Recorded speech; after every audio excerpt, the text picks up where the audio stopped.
Your pension gives you one choice, and you only make it once. Take the whole thing now as a lump sum, a single six-figure check you control, or take the annuity, a fixed payment every month for the rest of your life. Same pension, same person. But choose wrong, and you can leave $100,000, or your own security, on the table. Everyone has an opinion. Almost no one runs the one number that actually decides it. So let me put a real offer on the table. Say your employer hands you the letter, and it reads like this. Take $300,000 in cash, or take $1,470 a month guaranteed for as long as you live. Same pension. Two completely different lives. Let's figure out which one is actually yours. Here's how we're going to settle this. Two contenders. In one corner, the lump sum, the cash, in your name, that you control, invest, and can leave to your family. In the other, the annuity, a check that shows up every single month and never stops while you're alive. Same earnings record, same pension behind both. The only thing that changes is the form the money takes. We're going to score both honestly, and we're going to let the math, not a salesperson across a desk, declare the winner. And this decision is worth every minute, because it is permanent. Sign for one and the other is gone for good. You can't take the check for a few years and then cash out, and you can't spend the lump sum and then ask for your monthly income back. You only get to make this decision once, so let's make it right. Here's why this is landing on so many kitchen tables right now. Companies are pushing these buyouts at a record pace. $51.8 billion of pensions handed off in a single year, a record number of deals.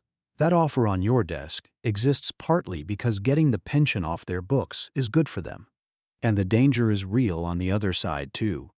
1 in 5 people who take the lump sum have already burned through it in about 4.5 years. One thing before we start. I am not here to tell you the annuity always wins. That's not a fair fight, and you'd be right to click away from it. I'm here to run your numbers honestly, including the very real cases where taking the cash is the smart call. Let's get into it. Let's give the lump sum its fair case first, because it has a strong one. It's your money. You control it. You can invest it the way you want. Spend it on your own schedule. Handle an emergency without asking anyone's permission. And whatever's left when you're gone goes to your kids instead of vanishing. There's a certainty to it, a bird in the hand. And if you're worried about dying early and never seeing the money you earned, the lump sum answers that worry completely. For a lot of people, that's the whole appeal. And I understand it. It's not irrational. It's just incomplete. Now the tail of the tape. And this is the part almost nobody explains to you before you sign. That lump sum is not a pot of your savings sitting in a vault with your name on it. It's a present value. The plan takes every monthly check it would ever owe you and works backward to what that stream is worth in one number today using interest rates the IRS publishes. And here's the part that catches everyone off guard. The relationship runs backwards from what you'd expect. When interest rates go up, your lump sum goes down. Look at what that does. Take a $1,000 a month benefit at 65. At a 3% rate, the lump sum is $184,000. At 7%, that same benefit is worth $128,000. Same pension, same person. Roughly $56,000 gone, not because anything about you changed, but because of the rate on the day they ran the numbers. And this isn't a chalkboard hypothetical. When rates jumped in 2022, the actuaries at Milliman modeled one worker's lump sum a year apart. In November of 2021, it came to $116,800. 1 year later, same worker, same pension, $66,300. A 43% cut in 12 months. Timing did that, not the worker. So sit with what the number on your offer letter really is. It's a snapshot of 1 month's interest rates, which is exactly why the company gets to choose the moment they put it in front of you. That's the lump sum's opening number on the board. Real control, real flexibility, priced by something you don't control at all. Now for the other corner. Let's run the real math on the monthly check. The annuities case is simple, and it's powerful. It's a paycheck that shows up every month, and does not stop as long as you're breathing.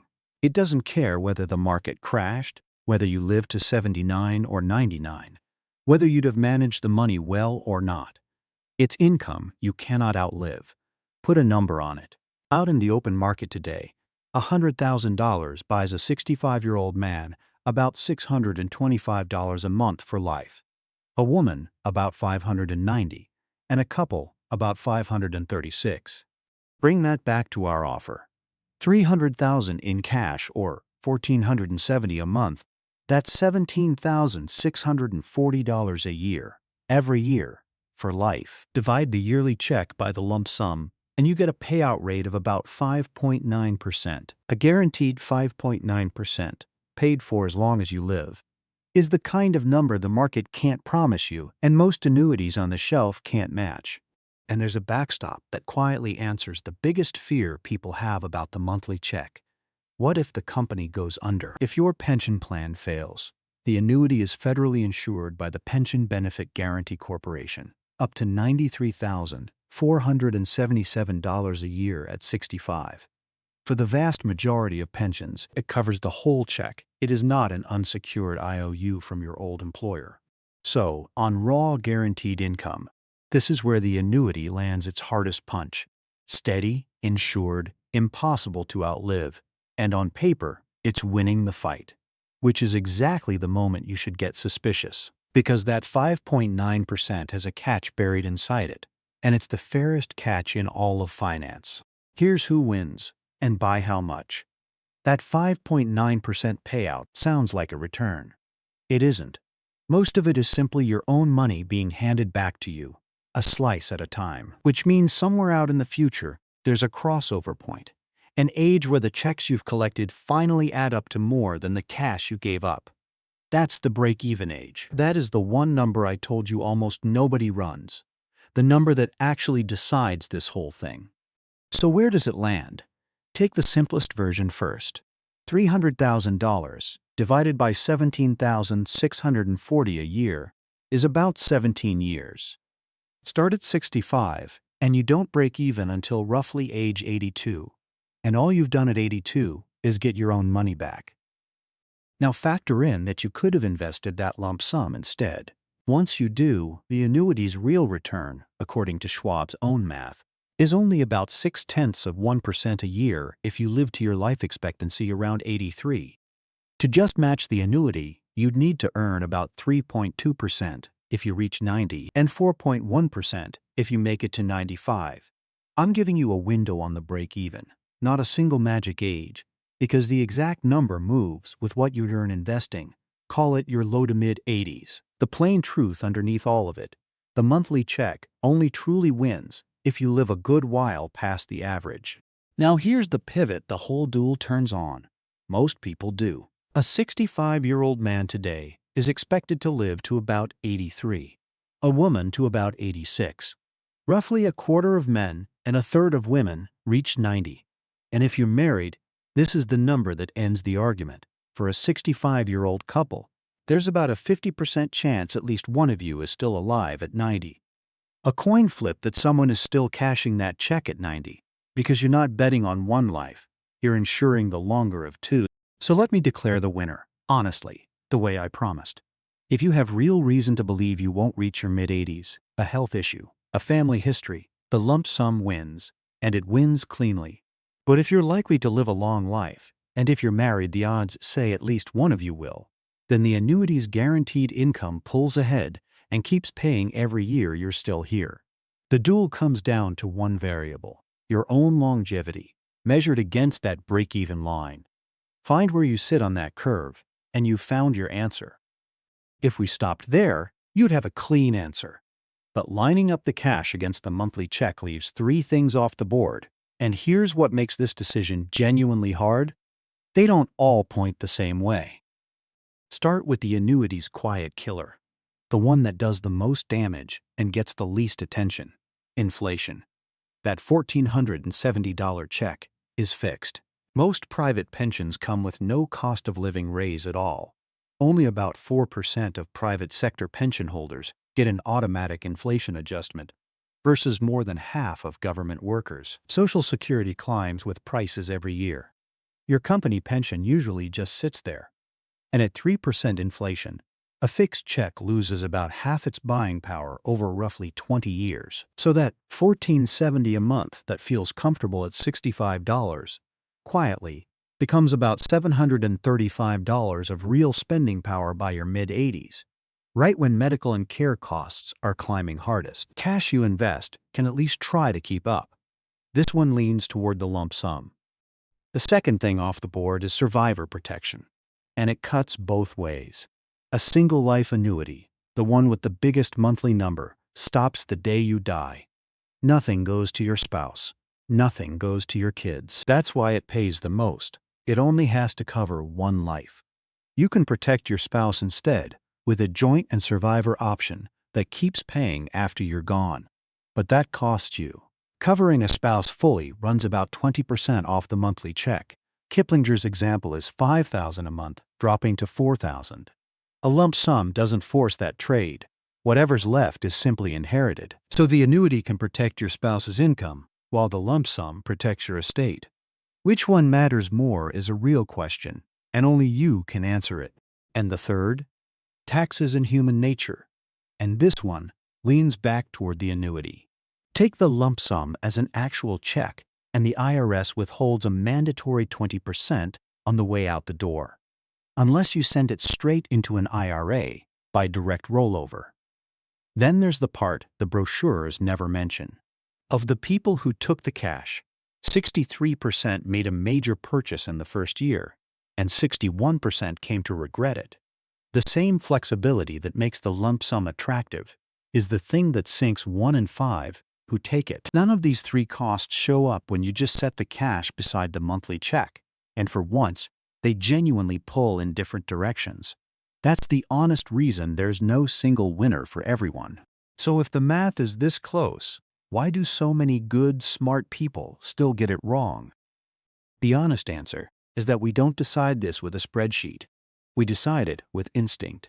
Loss aversion and that bird-in-the-hand pull make the cash feel like control. Grab it while you can. And raw fear pushes other people straight into a monthly check they may not even need. Neither reaction is stupid. They're just old, deep wiring doing what it does, and the money is too important to hand to instinct alone. But I told you I'd be fair. So here's the honest scorecard. Take the lump sum if you have a serious health issue or a short life expectancy. The break-even math is on your side. Take it if you already have enough guaranteed income from Social Security and anything else to cover your essentials, because then you don't need to go buy more longevity insurance. You can afford to invest the rest and leave it to your family. And take it if the offer's a bad deal. Divide the yearly pension by the lump sum, and if that payout rate comes in under about 4%, you can probably beat it yourself. But take the annuity if you know the cash would slip through your fingers, if you need a guaranteed floor under your life, if you're married and want to protect the one who outlives you, or if longevity runs in your family. In those cases, the monthly check isn't the cautious choice. It's the correct one. So let's bring the whole duel back to one idea. This was never really a question of which number is bigger the day you sign. It's a trade between control and certainty. The lump sum hands you control and hands you the risk. The annuity hands you certainty and takes the control away. Everything we ran today, the rate that sets the cash, the break-even, the longevity odds, the inflation drag, the survivor trade, all of it is just working out which of those two things you need more. Here's the cleanest way I know to see it. The annuity is insurance, not an investment. You buy insurance when you can't afford the thing going wrong, and you skip it when you can, which gives us the rule worth writing down. Take the lump sum only if you already have enough guaranteed income that you can afford to lose it. If you don't, the check that never stops is the one you keep. Before you sign anything, run your own duel. Put your lump sum offer next to your monthly pension. Divide the yearly check by the lump sum to get your payout rate, and find the age where the checks finally overtake the cash. Then look honestly at your own family's longevity. So ask yourself the only question that settles this. Do I already have enough guaranteed income that I can afford to lose this? Or is this check the floor I can't give up? That one answer picks your winner. And if you decide to take the cash, the very next decision, how to turn it into income that actually lasts, is a whole different math. That's the next one. The retirement red zone. The math on decisions you can't undo.